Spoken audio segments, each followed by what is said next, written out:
చివరికి వస్తుంది. చెప్పు ఎట్లుంది కొత్త సర్కారు? ఏముంది, ఏం లేదు, ఇంతవరకు ఏమి రైతు బంధు లేదు, రుతు బంధు లేదు, ఏం లేదు. ఇస్తాను అమ్మాయి అని ఒప్పించాడు, చేసిండు, ఏం లేదు. కరెంట్ కూడా వస్తుంది పోతుంది, నాకు 24 గంటలు కరెంట్ ఉంటుంది. నీళ్ళు కేసీఆర్ నీళ్ళు కూడా బంద్ వస్తలేవు, నీళ్ళు వస్తలేవు. అంతేనా? అంతే. అవునా? ఎక్కడ అప్పు చేసాడు కేసీఆర్, ఏం చేసాడు? రైతులు ఒకటి మంచిగా నడిపాడు, గడిపాలని చూసాడు.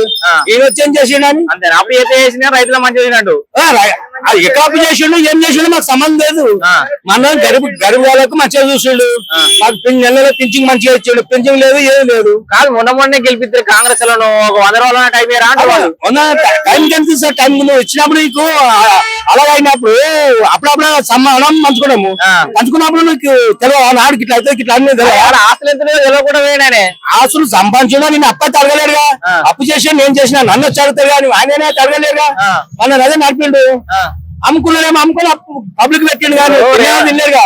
రేవంత్ రెడ్డి గదే అన్నాడు, ఇప్పుడు లంకె బిందులు అనుకుని అన్ని హామీలు ఇస్తాయి కానీ చేసేటి అన్ని లంకె దూరకలే.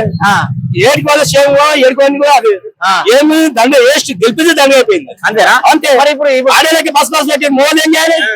ఇప్పుడు నీ పిల్ల నా పిల్లలు సంసారం చేస్తుంది, మనం ఇద్దరు ఒక శిల్పులు కొవ్వుకోతాం. మరి నీ పిల్లలు కావాలి, నా పిల్లలు కావాలి, నాకేం తెలుసు? మొదలు కూడా పెట్టేయండి, బస్ ఫ్రీ పెట్టేయండి. అందరూ మొత్తం ఫ్రీ పెడితే మొత్తం తిరుగుడే. మొత్తం తిరిగి మరి ఆడే పెడతాడు మూల. మరి ఆడలు తిరిగి చేసి ఉండే వాళ్ళు పని చేసుకోవద్దంట. అది తిరిగి వస్తుంది మోడీ తీరా. ఇప్పుడు మొగలు ఎట్లా తిరుగుతారు కానీ ఇప్పుడు పని వేటలకే తెలిపారు. జాబ్ కూడా మేము కూడా చేస్తాం, అన్ని చేస్తాం. మాకు కూడా రాదా అంటే ఆడవాళ్ళు చేసుకొస్తాం మేము, అంటే ఆడవాళ్ళు చేసుకొస్తాం మేము ఇంట్లో కూర్చొని తినాలా. అది నచ్చలే నీకు? అది నాకు నచ్చలేదు. రైతు బంధు అసలు నచ్చలే, బస్సు కూడా నచ్చలేదు నాకు, అసలు ఏం నచ్చలేదు. మీరు ఎంత చేసాడు నచ్చలేదు. ఏం చేసాడు? ఇప్పుడు ఏం చేద్దామంటే ఇప్పుడు మళ్ళా ఎంపీ ఎలక్షన్ ఏదో ఎంపీలు అంటే మేము ఏదో ఉన్న కాడికి మీరు చెప్పే అసలు లేదు. ఎక్కడ వేసారో అక్కడ వేస్తాం మేము కానీ అసలు ఏదో నమ్మించి మోసం అయిపోయింది. అరే వస్తామని చెప్పింది, నేను పొగలో కూర్చున్నా, ఆమె కూర్చొని పొద్దున కింద అది ఏదో నమ్మింది.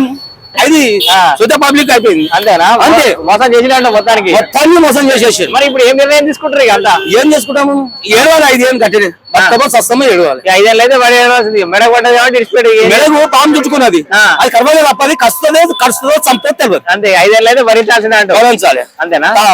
ఇప్పుడు మరి ఎట్లా కేసీఆర్ అయితే మళ్ళా గెలిపించుకునే పరిస్థితి ఉందా? మళ్ళీ గెలిపించుకుంటాము, కేసీఆర్ గెలిపించుకుంటాము, చేసుకుంటాం, కొట్లాడతాము, ఏడికైనా కొట్లాడతాం. ఇప్పుడు ఎంపీ అని కదా ఆల్రెడీ మీ ఎంపీ కేసీఆర్ మనిషి ఉన్నాడు, కారు గుర్తైన ఉన్నాడు ఎంపీ. మళ్ళీ ఆయన నిలబడుతాడు, ఇంకో పువ్వు గుర్తైన విశ్వేశ్వరరెడ్డి నిలబడతాడు. మేము వేసేది కారు గుర్తుకే మేము. అది రోహిత తమపై నా తెలుగుకి వచ్చి నుంచి ఆయన అప్పుడు తెలుగుదేశానికి నా ఎలికేషన్ చంద్రబాబు నాయుడు కేశం. ఎప్పుడైనా కారు గుర్తు వచ్చినప్పుడు మన రాజ్యం వచ్చినప్పుడు కారు గుర్తుకేసాను నేను, సేమ్ అంతే. ఇప్పుడు మరి సోనియా గాంధీ తెలంగాణ ఇచ్చింది కదా మనకి. ఇచ్చిందంటే అప్పుడు ఇచ్చిందో చచ్చిందో 50 ఏళ్ళు సంసారం చేసి ఏం చేసింది? ఇందిరా మిల్లి కట్టించింది, కోల్పోయి ఏమి ఇచ్చింది? 50 ఏళ్ళు సంసారం చేసింది, ఏం చేసింది? ఏమైనా గరీబ్ వాళ్ళకి ఏమైనా చేసిందా? బావుల కాడ పోయి పాము కడిచి చచ్చిపోయారు.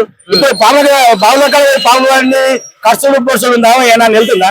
ఇప్పుడు వచ్చిన 3 రోజులు కరెంట్ పోతే కష్టాలు కలిపోతుంది. ఇప్పుడు మా కష్టాలు కాలిపోయింది.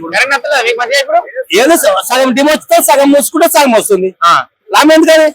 ఇప్పుడు రైతు బంధు మరి భూస్వాములు ఉన్న వాళ్ళకి ఆసాములకి అది ఇచ్చారు, అది బంద్ చేయి. అది బంద్ చేసి చిన్న రైతుకి నేను ఒప్పుకున్న దానికి 5 ఎకరాల కాడికి పెట్టు, 5 ఎకరాల కాడికి పెట్టు. 5 ఎకరాల లోపల ఉన్నానికి 10 ఎకరాల లోనికి ఇస్తే పెద్ద ఆడే పెద్ద రైతు, ఉన్న పెద్ద రైతు, గరీబ్ పెద్ద రైతు. ఇప్పుడు పోరాళ్ళకి నౌకర్ విషయం, సరే నువ్వు రైతుల విషయం మాట్లాడుతున్నావు, నేను పొరాల విషయాన్ని చెప్పి నాకు చదువు రాదు, నేను రైతు. ఇప్పుడు నీ కొడుకో మనమడ ఉద్యోగం రావడానికి నా మన్మనికి నాకు మన్మ కూడా కొడుకు ఇంకా కొలువే రాలేదు. కొలువులు ఇస్తాను విషయం చెప్పు. మరి ఏమనిపిస్తుంది? అది ఇస్తాను రాలేదు, ఎంతో మంది ఉన్నారు, వస్తే పోతే కొలువు తెరిచిపెట్టే విషయం. ఇప్పుడు నాకు ఆపద ఉంది, ఆపద సంఘం అని చెప్తారా? ఇప్పుడు రాజబంధు వస్తుంది కూడా రైతు ఆఫ్ చేసింది. ఆఫ్ చేసి ఏం చేసింది? ఇచ్చింది 5 వరకు రాలేదు రైతు బంధు. లాభం లేదు.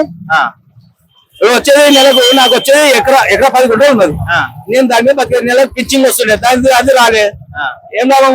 అది 10,000 వచ్చి 4,200 ఇస్తా, 5,200 ఇస్తా అని చెప్పి ఎందుకు మోసం ఎంత చేసిండు? 6,000 4,200 ఇచ్చింది. నువ్వు అన్ని విషయాలు మాట్లాడుతున్నావు, అన్ని అవగాహన ఉన్నాయి మొత్తం. సరే తెలంగాణ ముచ్చట విడిచిపెడదాం. మొత్తం దేశంలో మరి బీజేపీలో వస్తారా కాంగ్రెస్ లో వస్తారా? ఇగో బీజేపీ సెంటర్ ఉండాలి, సెంట్రల్ సెంటర్ బీజేపీ ఉండాలి, మన ఈ కాకుర్తి అయితే సీఎం ఉండాలి, సీఎం ఉండాలి అంతే. ఫుల్లా ముచ్చడిగా కొల్లా ముచ్చడే ఇది, ముచ్చట దాపరికం ఏం లేదు. ఏం లేదు, ఆయన దాపెట్టే లేదు, దొంగతనం చేసేది. ముందు మాట్లాడి కరెక్టేనా బాబు? నీకేం అభిప్రాయం లేదు ఇక? ఏం లేదు, కావాలంటే నా ప్యాకెట్ పెడతారు, 2 ఎకరాలు నారేసిన కరెంట్ లేక సపరేట్ పోయి మళ్ళీ ఫీజు వేసిన కరెంట్ ఉంటుంది. ఏం లాభం చెప్పు? నేను గెలిచినా ఏదో గెలిచాను, గెలిచి ఇంకేందుకు ఒక అత్యావసరం ఏం చేస్తా. కొత్త సంవత్సరం 4 రోజులు టైం పడుతుంది, వెళ్తా అనుకోవాలి. అది నేను కొత్త సంసారం చేస్తున్నా, నేను ఎట్ట చేస్తా అని ముందు ఆలోచన చేసుకుని ఒట్టేయాలి. ఎందుకు అంతే, ముందు ఆయన కొట్లాడి చేసి కొత్త సంసారం అని చెప్పి ఆపిండు. నీకేమన్నా ఆపినాడు? ఊరికి నీకు కరెంట్ కావాలంటే అదే నాత్రం పంపిండు, అన్ని చేసిండు, మంచి చేసిండు. చచ్చిపోతే ఆడపిల్లలకు పైసలు 1 గుంట ఉంటే 5 లక్షలు ఇచ్చే అని ఏం ఖరాబ్ చేసిండు కేసీఆర్? అప్పు చేసిండు బాబు ఒకటి అడుగుతా లాస్ట్ అందా మళ్ళీ ఎందుకు ఓడిపోయినట్టు మరి? ఓడిపోయినా అంటే పైసలు ఇచ్చి కొన్నట్టు. ఇప్పుడు 20 రూపాయలు ఇస్తే నీకు నేను ఓటేస్తా, ఆ విమానంలో ఓటేయలేడు అంతే.